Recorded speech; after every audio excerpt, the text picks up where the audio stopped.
ನೀರುಗಳು ಮಾತನಾಡಿದವು. ನೀರುಗಳು ಮಾತನಾಡಿದವು ಅಂದ್ರೆ ಯಾವ ನೀರು? ಕಾರ್ಪೊರೇಷನ್ ನೀರು, ಕಾವೇರಿ ವಾಟರ್ ಅಥವಾ ಬೋರ್ ವಾಟರ್ ಅಥವಾ ಬಿಸ್ಲರಿ ವಾಟರ್ ಅಥವಾ ಟ್ಯಾಂಕರ್ ನಲ್ಲಿ ಬರುವ ವಾಟರ್ ಅಂದ್ರೆ ಆ ನೀರೆಲ್ಲ ಮಾತನಾಡ್ತದೋ ಇಲ್ಲೋ, ಗುರುಸಾರ್ವಭೌಮರ ಮೃತ್ತಿಕಾ ಪರಿಣಾಮಕ್ಕೆ, ಮೂಲ ಬೃಂದಾವನಕ್ಕೆ ಮಂತ್ರಪೂರ್ವವಾಗಿ ಅಭಿಷಿಕ್ತವಾದಂತಹ ಪಾಲೋದಕ ರೂಪವಾದಂತಹ ನೀರು ಏನಿದೆ ಅದು ನಮ್ಮ ಎಲ್ಲ ಸಮಸ್ಯೆಗಳನ್ನ, ಎಲ್ಲ ರೋಗಗಳನ್ನ, ಎಲ್ಲ ಉಪದ್ರವಗಳನ್ನ ಪರಿಹರಿಸಿ ನಮಗೆ ಉತ್ತರವನ್ನು ನೀಡತಕ್ಕಂತಹದ್ದು ನಾವು ಇಲ್ಲಿ ಕಾಣಬಹುದಾಗಿದೆ.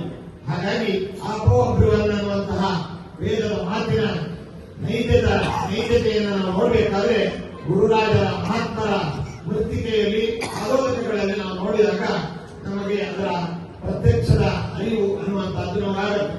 ಅಂತಹ ಮೂಲ ಮೃತ್ತಿಕೆಯನ್ನ ಗುರುಸಾರ್ವಭೌಮರು ಇಲ್ಲಿ ಕರೆದುಕೊಂಡು ಬಂದು ಏನು ಇಲ್ಲಿ ನಮ್ಮ ಪರಮ ಗುರುಗಳಾದ ಸುಶ್ರೀಂದ್ರ ತೀರ್ಥ ಶ್ರೀಪಾದಂಗಳವರು ತಮ್ಮ ತಪಸ್ಸನ್ನು ಧಾರೆಯೆರೆದು ಭಕ್ತಿ ಶ್ರದ್ಧೆಗಳಿಂದ ಈ ಪ್ರಾಂತದ ಜನತೆಯ ಶ್ರೇಯಸ್ಸಿಗೋಸ್ಕರವಾಗಿ ಪ್ರಾರ್ಥಿಸಿ ಮೂಲ ಮೃತ್ತಿಕೆಯನ್ನು ಕರೆದುಕೊಂಡು ಬಂದಿದ್ದಾರೆ.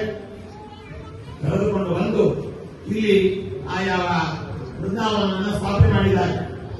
ಒಂದು ವಸ್ತುವಿನ ಗುಣದೋಷಗಳನ್ನ, ಅದರ ರುಚಿ ಅಥವಾ ಅದರ ಸ್ವಭಾವ, ಅದರ ಬಣ್ಣ, ಅದನ್ನ ನಿರ್ಣಯಿಸಬೇಕಾದ್ರೆ ಒಂದು ಲ್ಯಾಬ್ ಇದೆ.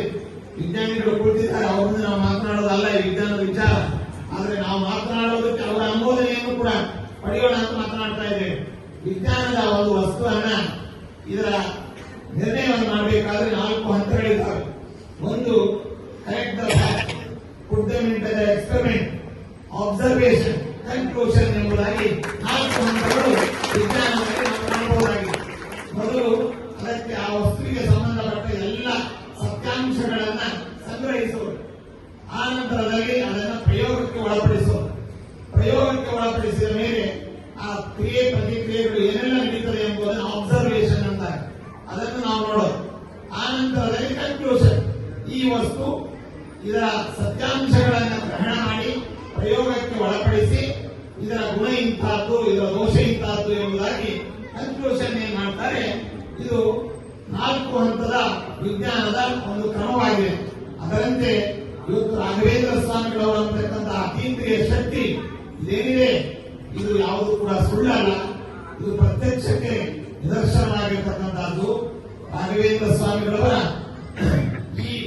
ಈ ವಿಚಾರವನ್ನು ಕೂಡ ನಾವು ಪ್ರಯೋಗಕ್ಕೆ ಒಳಪಡಿಸೋಣ. ಏನಂತ ಅಂತಂದ್ರೆ, ರಾಯರ ಮಹಿಮೆಯನ್ನ ಅಪಾರವಾಗಿ ಅನೇಕ ಅಪರೋಕ್ಷ ಜ್ಞಾನಿಗಳು, ಅನೇಕ ಮಹಾತ್ಮರು ಆ ಮಹಿಮೆಯನ್ನ ಚೆನ್ನಾಗಿ ಮನಗಂಡಿದ್ದಾರೆ.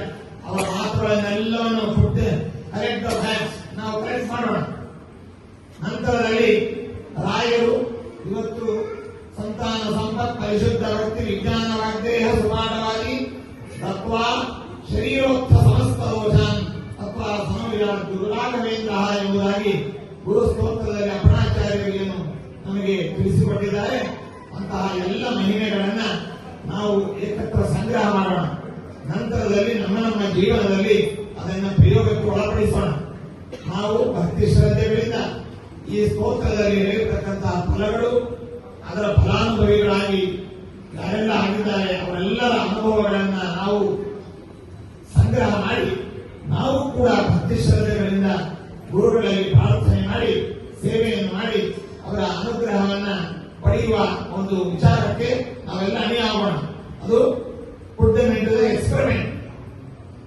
ನಂತರದಲ್ಲಿ ಅಬ್ಸರ್ವೇಷನ್, ನಮ್ಮ ಸೇವೆಗೆ ಗುರುಗಳು ಸಂತೃಪ್ತರಾಗಿದ್ದಾರೋ, ನಮಗೆ ಅನುಗ್ರಹ ಮಾಡ್ತಾರೋ ಎಂಬುದನ್ನು ನಾವು ಕಾದು ನೋಡೋಣ. ನಂತರದಲ್ಲಿ ಕನ್ಕ್ಲೂಷನ್, ನಮ್ಮ ಭಕ್ತಿ ಶ್ರದ್ಧೆಗಳಿಂದ ನಾವು ಮಾಡಿದ ಸೇವೆಗೆ ಗುರುಗಳು ಬಂದಿದ್ದಾರೆ, ನಮಗೆ ಇಂತಹ ಅನುಗ್ರಹವಾಗಿದೆ ಎಂಬುದಾಗಿ ಕನ್ಕ್ಲೂಷನ್ಗೆ ಬಂದಾಗ ಈ ವಿಜ್ಞಾನದ 4 ಹಂತಗಳಲ್ಲಿ ಹೇಗೆ ಪ್ರಯೋಗಾಲಯಕ್ಕೆ ಒಳಪಡಿಸಿ ಒಂದು ವಸ್ತುವಿನ ಗುಣ ಅನ್ನುವಂತಹದ್ದು ತೀರ್ಮಾನವಾಗುತ್ತೆ, ಆ ರೀತಿಯಾಗಿ ನಾವು ಕೂಡ ನಮ್ಮ ಜೀವನದಲ್ಲಿ ಈ ರೀತಿಯಾದ ವಿಚಾರಗಳನ್ನ ವಿಜ್ಞಾನದ ಈ ಒಂದು ಪ್ರಯೋಗ ಮಾದರಿಯಲ್ಲಿ ನಮ್ಮ ಜೀವನಕ್ಕೆ ಅಳವಡಿಸಿಕೊಂಡಾಗ ನಿಜವಾಗಲೂ ಕೂಡ ಗುರುಗಳ ಮಹಿಮೆಯ ಅರಿವು ನಮಗೆ ನಮ್ಮ ಪ್ರತ್ಯಕ್ಷಕ್ಕೆ ಬರುತ್ತೆ. ನಮಗೆ ಗುರುಗಳ ಮಹತ್ವ ಅನ್ನುವಂತಹದ್ದು ನಮಗೆ ತಿಳಿಯುತ್ತೆ ಎಂಬುದಾಗಿ ಈ ಸಂದರ್ಭದಲ್ಲಿ ನಾವೆಲ್ಲರೂ ಕೂಡ ಚಿಂತನೆಯನ್ನು ಮಾಡ್ತಾ, ಅಂತಹ ಗುರುಗಳು ಕರದಲ್ಲಿಗೆ ಸುಲಭಾರ್ಥ ಎಂಬುದಾಗಿ ಗರುಡರಾಜನರಾಗಿ ಈ ಬಡಾವಣೆಗೆ ಇಲ್ಲಿ ಬಂದು ಇಲ್ಲಿ ತಾವು ಆನಂದದಿಂದ ಭಕ್ತರ ಸೇವೆಯನ್ನ ಸ್ವೀಕಾರ ಮಾಡಿ ಎಲ್ಲ ಭಕ್ತರಿಗೆ ಅನುಗ್ರಹವನ್ನು ಮಾಡಿ ಇದೊಂದು ದೊಡ್ಡ ಕ್ಷೇತ್ರವನ್ನಾಗಿ ಪರಿಣಾಮ ಮಾಡಿದ್ದಾರೆ. ಅಂದಿನಿಂದ ಇಂದಿನ ತನಕ ಶ್ರೀಮಠದ ಸಂಪ್ರದಾಯ ಪದ್ಧತಿಗಳನ್ನು ಚಾಚು ತಪ್ಪದೆ ಇಲ್ಲಿ ನಡೆಸಿಕೊಂಡು ಬಂದು ಗುರುರಾಜರ ಸನ್ನಿಧಾನವನ್ನ ಇನ್ನಷ್ಟು ಹೆಚ್ಚಿಸುವಂತಹ ಒಂದು ಕಾರ್ಯಕ್ರಮವನ್ನ ಇಲ್ಲಿಯ ಅರ್ಚಕರನ್ನ ಪದಾಧಿಕಾರಿಗಳು ಮುಖ್ಯವಾಗಿ ನಿಮ್ಮಂತಹ ಎಲ್ಲ ಭಕ್ತಾದಿಗಳು ಮಾಡಿದ್ದೀರಿ. ಸ್ನೇಹಿತರಾದ ಗುರುರಾಜರು ಭಕ್ತರನ್ನು ಅನುಗ್ರಹಿಸಿ ತಾವು ಗುರುರಾಜರು ಬಂದು 25 ವರ್ಷವಾಗಿದೆ, ಗುರುರಾಜರು ಅನುಗ್ರಹ ಮಾಡಿ 25 ವರ್ಷವಾಗಿದೆ, ಗುರುರಾಜರ ಅನುಗ್ರಹವನ್ನು ಪಡೆದು 25 ವರ್ಷವಾಗಿದೆ.